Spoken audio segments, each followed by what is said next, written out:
on. YDag. YDag. He let me get my job back.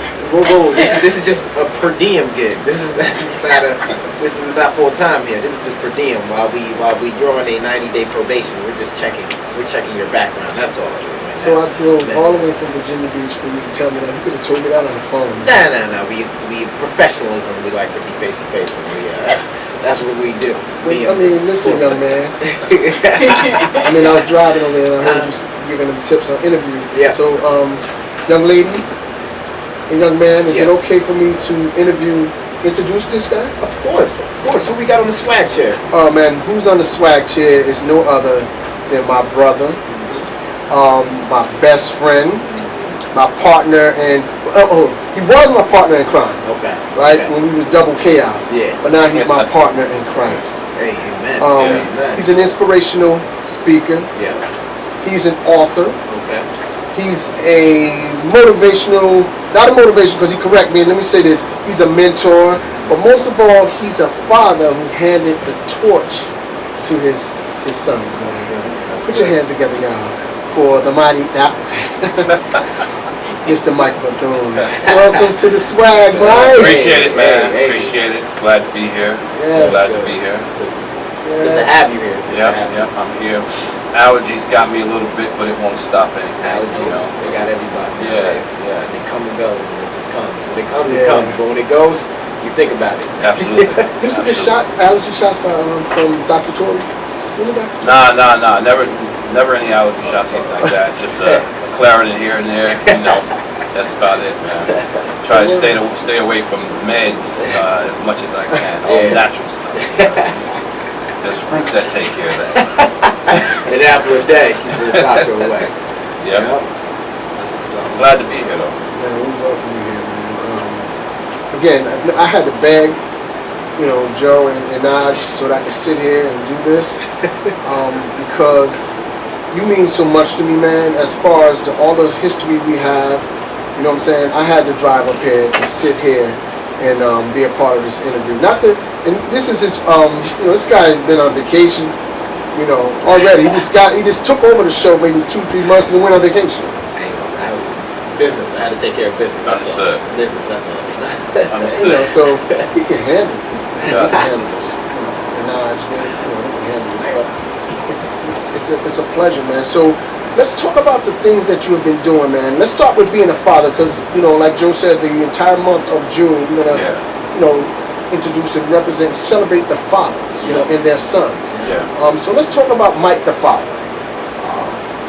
Well, fatherhood is everything to me. Prince, I was given a great example of what a father is. Right. Growing up when we grew up, a lot of fathers were absent. My father was there. My father still is there at 76 years old. Still is there. We have a great relationship. And so I had something to mimic until I understood what it meant for me. I could take bits and pieces from him. Fatherhood for me is about commitment. It's about commitment. Commitment goes beyond emotions. Sometimes you don't feel like doing certain things. I have 3 sons. My oldest son is, he's 31 years old. And then I have a 16 and a 12-year-old that are at home right now. Those guys watch my every move. Yeah. They watch my every move. They want to make sure that what Dad is saying, what he's saying from his mouth, lines up with what his feet are doing. Yeah. And I'm careful about that. Nobody's perfect. We all are flawed in different ways, and we make mistakes and that kind of thing. But I try to strive for consistency. You know what I mean? At one point, I was consistent at being inconsistent. Before I matured. But I love those guys. And right now, at this point in my life, it's about leaving a good legacy for them. God bless, I'll be around a bunch more decades, but right now I'm starting to work on legacy. That has to do with good name, finances, all that stuff. You know what I mean? So fatherhood is everything, man. Again, the community we grew up in, a lot of fathers were absent. And I saw that, and I didn't recognize how blessed I was at that time. So when I look at them, I'm there, man. I'm there. And they make me go harder. Yeah. So that's what it is to me. Hopefully one day I become a father, but we're talking 10, 15 years down the line. Because, I got to travel, see the world, see New Jersey, because I haven't really been all around New Jersey. So I got to travel, so I really can't. But, I mean, I didn't have the best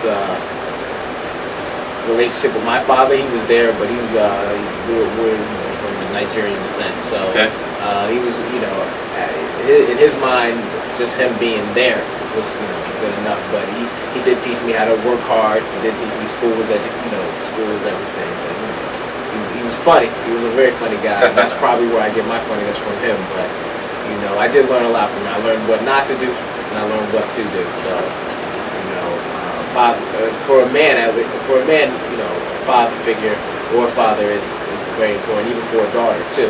Yeah. Having a male role model in their life. Absolutely. It's perfect. When they have a father giving them attention, they're not out there looking for attention from little boys or anything like that. So being a father, and I'm glad we're showing fathers appreciation this whole month, because a lot of people really don't think about fathers. Mother's Day, is always proclaimed, and we got to do this, we got to get this, we got to get this done, we got to get this done. For mom, but dad just gets a tie on Father's Day, Yeah, can I say a little bit about that? Yeah. Listen, I made it clear in my household, man, I don't want no more little tired ties. I got 1,000 ties. Yeah. You know what I mean? There's other things I want. You want beautiful roses. You want 5-star restaurant. You know what I mean? You want, and I'm cool with that. Because you're supposed to get that. Yeah. But look, I don't need no more old cufflinks. I don't need. Come on, man, give me something I can use. Give me a good book. Give me a couple. You know what I mean? Give me some of that stuff that's gonna nurture me and that kind of thing. Sometimes we think materialism is everything, when the best gift you can give is something that has knowledge attached to it that's gonna enhance somebody's life. I got my sons reading all the time. They're avid readers just like I am, because information is not power, but the ability to apply the information is power.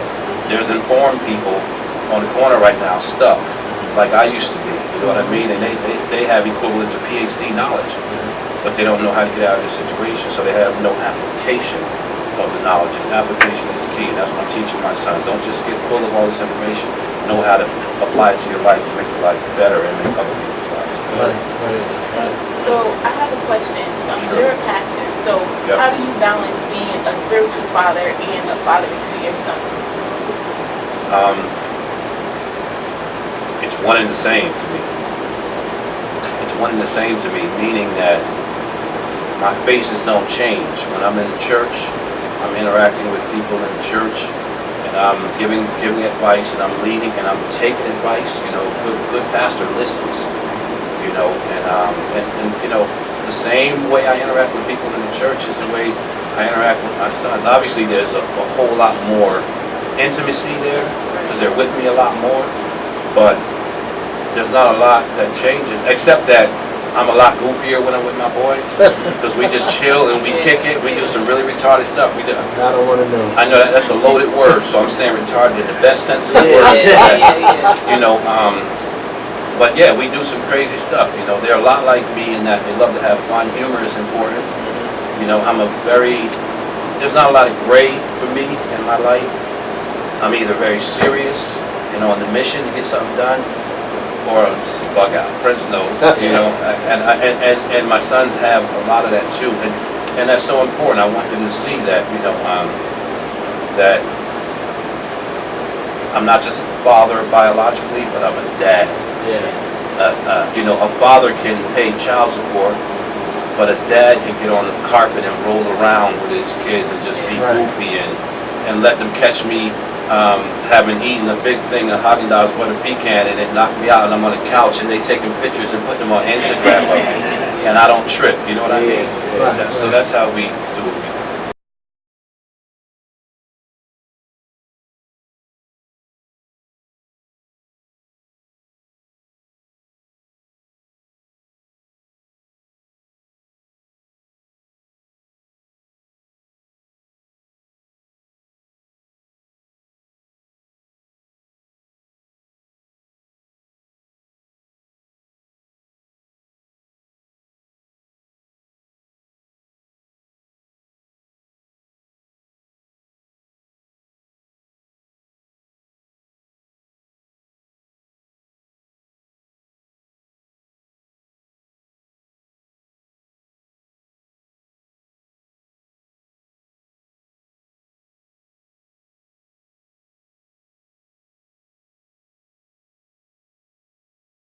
caught up because my pride wouldn't let me bring my madness around my family and mess them up. So I suffered kind of silently, you know, and in that madness, God sent people here and there just to drop, you know, nuggets of wisdom on me that started kind of loosening my chains, my psychological chains, if you would. And I went through some counseling at the Veterans Hospital and stuff like that, and went to a couple other places and got some help, man. And so after I began to think clearly again, that's when my heart began to be kind of overwhelmed with this desire now to be a part of the solution and no longer part of the problem, and now start using my life to help people. And that was kind of the beginning. That's good. Yeah. That's good. I remember the first day of Bible college. First of all, I don't know how I got there. Yeah. And I'm sitting there, and all these pastors are going, they're doing introductions, and these guys are going, guys and women are going, you know, my name is Reverend this and that, and I've been a pastor in the Holy Church on the Hill for 500 years. And I'm sitting there going, man, I just came out the spot. Yeah. You know, I still got residue on me. You can smell it. I might have a cigarette in my pocket, you know what I mean? But it was that real for me. I knew something was calling me to another place in life. I couldn't understand it. I didn't have a name for it and all that. I just knew I had to go back and be a part of, because I was a part of a lot of destruction. I had to go back and be a part of the building up of humanity. And so that's how my calling came about. Wow. You know, it's I noticed, you know, I grew up in the church all my life, you know, so I love seeing what pastors do, you know, and I feel like